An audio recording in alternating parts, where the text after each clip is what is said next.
মুই আজি রান্ধিম কচুর লতি। তো দেখে নাও, তোমরা যদি কোনোদিন খাওয়া মনে করে খাবেন দেখে, যদি না জানে থাকেন। এই যে বাছে নেছু, ভিতরে ফুলটা ফেলে দিবা হবে, না তো ওইটা গলার ধরে ভালো করে বাছে নিয়ে কাটে নিব কুচি কুচি করে কাটা হয়ে গেলে 4-5 বার ধুইয়া এই যে গরম জলত মানে ভাপাই নিবা হবে, তাহলে কি গলাটা চুলকাবে না এরকম।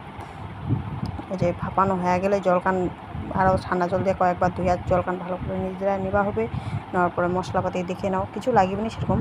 পেঁয়াজ, কাঁচা লঙ্কা আর আদা, রসুন থেতো করা, আদা দিও নি দিলেও হয়।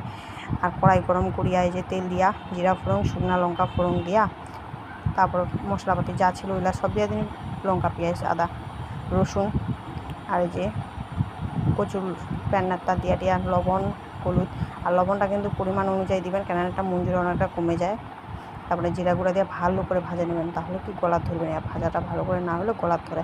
আর কড়াই লাগে গেলে হালকা করে জল দেওয়া না দিবেন, বেশি জল দিবেন নি। তারপরে শেষে গরম মশলা দিয়া পরিমাণ মতো জল দিবেন। কাজু চা ভাজা খাবার তা ভাজাও খাবার। এই যে আমার কচুর রান্নার